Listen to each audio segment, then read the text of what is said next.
रचित आ चुका है। तो गाइज अभी हम सब लोग जा रहे हैं, कहाँ जा रहे हैं? एयरपोर्ट। और क्यों जा रहे हैं एयरपोर्ट? रचित आ चुका है उसको लेने के लिए। Champion is back. भाई मैं बहुत ज्यादा एक्साइटेड हूँ रचित से मिलने के लिए। कितना टाइम हो गया है, शक्ल तो दूर की बात है देखना, फोन पे हमने बात तक नहीं करी है। और रचित के पास फोन तक नहीं है, वो किसी से मांग के फोन करके, मतलब एक गेस किया है कि एयरपोर्ट अब लैंड हो चुका होगा। हम निकल चुके हैं उसको लेने के लिए। देखो किसी से मांग के कॉल करेगा कि मैं यहाँ पे खड़ा हूँ, यहाँ आ जाओ लेने। जब वो होटल से निकला था मुंबई से, तो उसने बता दिया था कि भाई मेरी इतने बजे की फ्लाइट है और मैं इतने बजे लैंड हो जाऊंगा। तो हम ऐसे तुक्के से जा रहे हैं, बस लैंड होते हैं हम उसको अपने पास बिठा ले और घर पे वापस ले आए। मजा आने वाला है। इतने दिन बाद मिलेंगे हम, तो कितने एक्साइटेड है। हाँ। और थोड़े से इमोशनल भी। गाइज हम लोग ना एयरपोर्ट पहुंच चुके हैं, टर्मिनल 3 पर। और 7 बजे रचित को लैंड होना था। हम करेक्ट 7 बजे आके यहाँ पे खड़े हुए हैं और हमें वेट करते करते पूरा 1 घंटा 11 मिनट हो चुके हैं। यहाँ दिखता है टाइम, लो मैं दिखाती हूँ टाइम। ये देखो भाई 8:11 हो चुके हैं।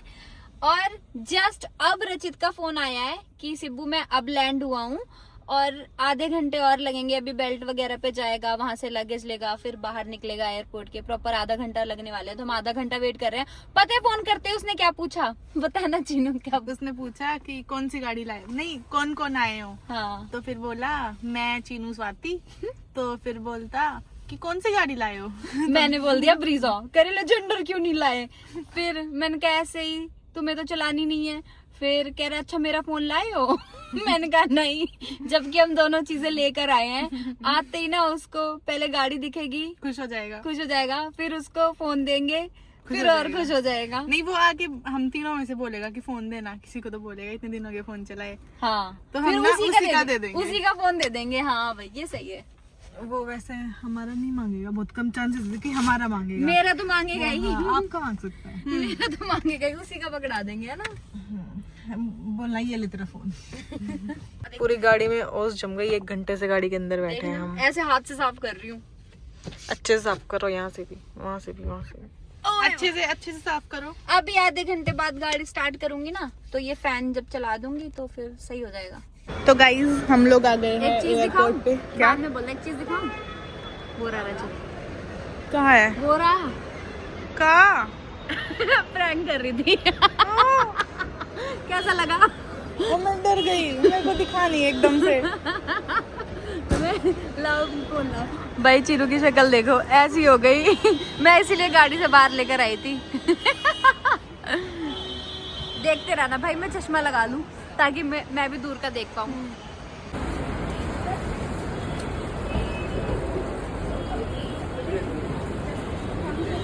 देख रहे थे, अब अच्छी हो गई।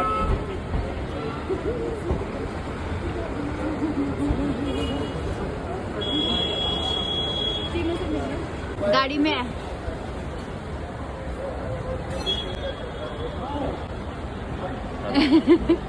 चलो देखो गाइस, रचित आ चुका है। हेलो गाइस, कैसे हो? बढ़िया हूँ। तू बता तू कैसी है? तेरे को पास से देख के बहुत अच्छा लग रहा है। हम अच्छे हो गए। हम सारे ही। घर की याद भी आ रही थी मेरे को। और सबको तुम्हारी आ रही थी बहुत ज्यादा। हुडी पहन लो भैया, सब देख रहे हैं। हाँ सर पे डाल लो ना। या अब ठीक है, अब ठीक है। हाँ रचित, मैं तुम्हारे लिए एक चीज लाई हूँ। क्या? देना चाहिए ना। आंखें बंद करो।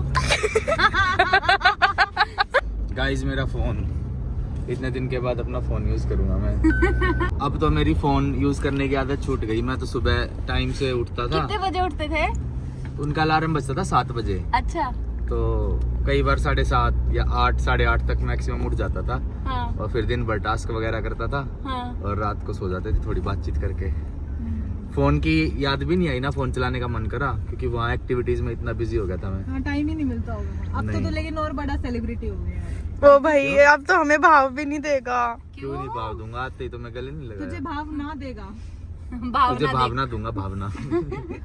भाई उसको ना रुला प्लीज भाई।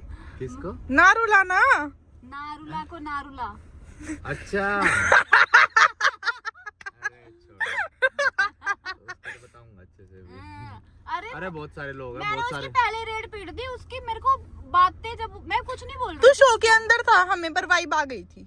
बाय अरे बाय। बहुत सारी बातें हैं, बहुत सारे लोगों और की। सुनो, मैंने जो बोल दी मेरे दिल की फीलिंग, और उसके बाद इतने सारे वीडियोस बने उसके अगेंस्ट, उसके ट्विटर पे मेरी वीडियो ट्रेंड कर रही थी, क्योंकि जो भी बातें बहुत थी सारी दिल से बोली बातें, ना। बहुत सारी करनी है मेरे को अभी, बहुत सारे लोगों के लिए।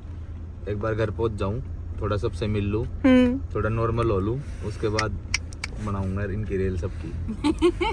सबसे ज्यादा वेट तेरा हमेशा इंस्टा ने किया, तेरा शो देखता था साथ बैठ के, साथ बैठ के पूरा देखता था, और जब कहते हम जैसे चेयर अप करते ना कि साथ ये में रचित साथ में कोई हू काम करता कर था। लेते, तो ऐसे करता चल के बेड पे आ जाता है एक्साइटमेंट में। अच्छा, पर ये है कि मेरे को बड़ा अच्छा लगा कि मेरे से सारे इतने डर गए कि मेरे खिलाफ इकट्ठा होना पड़ा गीदड़ों को। यार वही पावर दिख गई, पता है हाँ। क्या तुम्हारी जो एक इतने सारे गीदड़ों को इकट्ठा होना पड़ा एक मुझे एलिमिनेट करने के तुम ना लिए। रियल दिख रहे थे। एक और चीज बोलती हूँ, हमेशा बोलता है ना मैंने इतने शोज कर लिए, मैंने 5 शो जीत लिए, और एक न्यू कमर से डर गए उसको गैंग अप होके अरे फिर नाम पता ही है जो बात है। अच्छा तुझे पता है पीछे से तू नहीं था ना, तो तेरी जो बात है कि कमी पापा ने पूरी करी, पापा बोलते थे ऐसे। हाँ, एक दिन बुलवाया हमने अपनी एंगेजमेंट वाले दिन। अरे यार एंगेजमेंट भी बताओ कैसी रही, क्या करा तुमने एंगेजमेंट पे? मेरे को तो पता व्लॉग ही रिकॉर्ड करा है, देख लेना। नहीं। अच्छा, देख लेना। Happy belated engagement, thank you. Anniversary भी तो एनिवर्सरी वाली फर्स्ट। हाँ, थैंक यू सो मच। तो गाइज भैया आज पापा से बात करेगा इतने दिन बाद। हेलो पापा जी, नमस्ते। बढ़िया, आप सुनाओ क्या हाल चाल?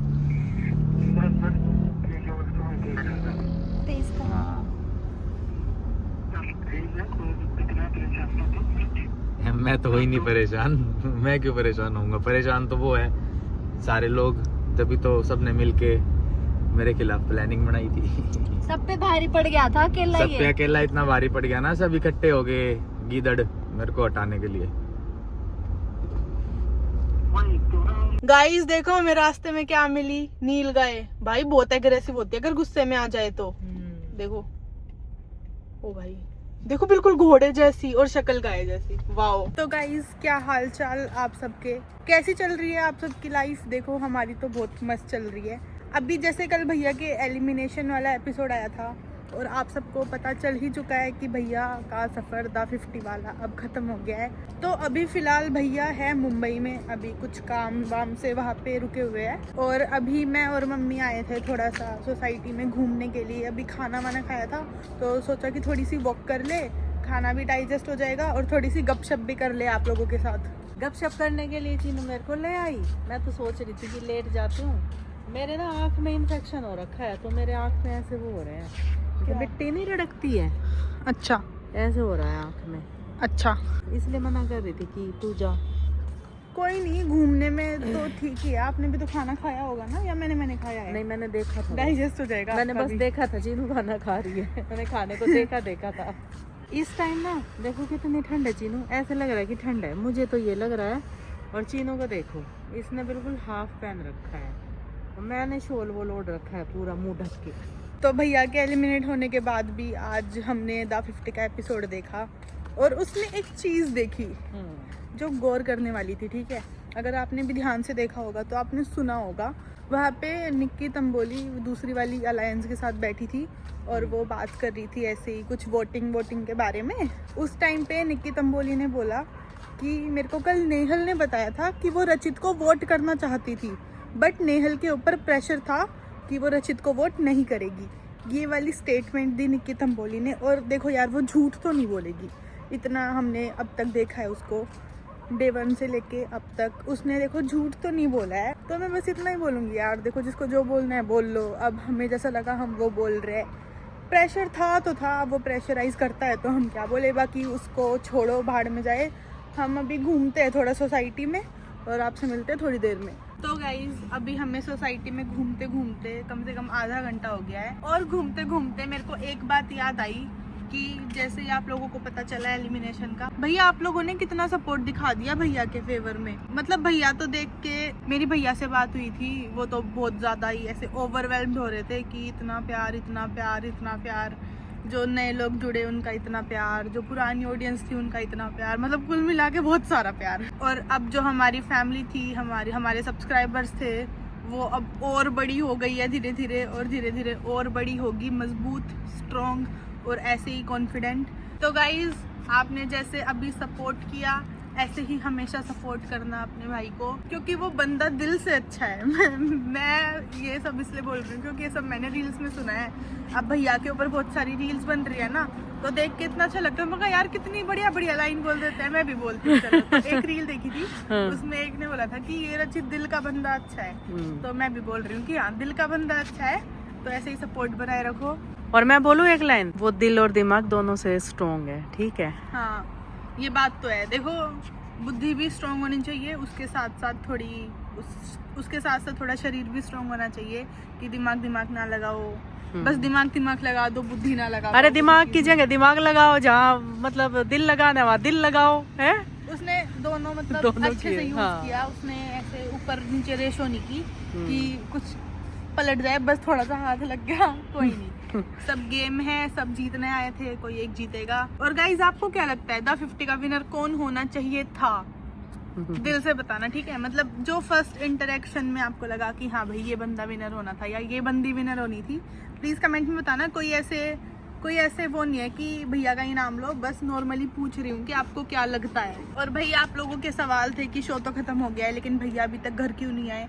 तो मैं आपको बता दूं कि जब भैया एलिमिनेट हुए थे, वो एक बार घर पे आए थे, जैसा कि आपने अभी पीछे देखा ही होगा। फिर उसके बाद वो वापस मुंबई चले गए, क्योंकि फिर फिनाले था और बहुत सारे काम थे। और अभी फिलहाल करंटली भैया के बहुत सारे इंटरव्यूज चल रहे हैं, तो भैया उन इंटरव्यूज में बिजी है। जैसे ही फ्री होंगे वो घर पे आएंगे और हम सबसे मिलेंगे। और जैसे पहले आप पसंद करते थे उनकी ब्लॉगिंग, भाई मैंने आज एक कमेंट पढ़ा कि एक रचित भैया की ब्लॉगिंग देख के ना हम बिल्कुल बोर नहीं होते। ये बात तो सच है, भैया का ब्लॉग देख के कभी बोर नहीं होते। वो बैठ के एक जगह अगर बना रहे हैं ना नॉर्मल ऐसे वीडियो भी, तो हम देखना पसंद करते हैं, ये बात तो सच है। तो जैसे ही भैया घर पे आएंगे, हम आपको भैया से मिलवाएंगे। तो मैं भैया को बोलूंगी कि भाई, जो तेरी नई फैमिली बनी है, ये बोल रही है कि हमें भैया वाली ब्लॉगिंग देखनी है, क्योंकि शायद वो मेरी ब्लॉगिंग से बोर हो गए है। ये भी तो बोला है कईयों ने कि हमने तो एक ही व्लॉग देखा था रचित का, ये शो आने के बाद जो नए जुड़े हैं उन्होंने, और उसके बाद उन्होंने मेरे पे भी कमेंट आया कि हमने तो सारे ही व्लॉग देख लिए भैया के और हमें बहुत बढ़िया लगा। मैंने कहा चलो भाई ठीक है, अच्छी बात है। चलो भाई, इतने भैया नहीं आते, इतने अभी कोई नया व्लॉग स्टार्ट नहीं करते। पीछे जाके देख लो, बहुत सारे मस्त मस्त व्लॉग है। शादी के टाइम के भी देख लेना, अभी 1 ही साल हुआ है भैया की शादी को, वो वाले सारे व्लॉग्स भी देख लेना। और काफ़ी मस्त मस्त व्लॉग है इस वाले चैनल पे, तो सारे चेकआउट मार देना भाई। तो भाई जी, चेकआउट जरूर करना जी, चेकआउट सारे कर देंगे जी, चेकआउट करना जी, कर देंगे जी। तो भाई चलो अब चलते हैं घर पे, क्योंकि वॉक बहुत हो गई है। चलो मम्मी आओ। दौड़ना नहीं है अब, मैं धीरे आऊंगी तो खुद ही रुकेगी। मैं बहुत नहीं ना ना ना ना ना ना। तो गाइज, चलो इसी के साथ इस व्लॉग को यही एंड करते हैं। ऐसे ही बने रहो और सपोर्ट करते रहो दिल से। Bye bye. सारे बोलो जय श्री राम।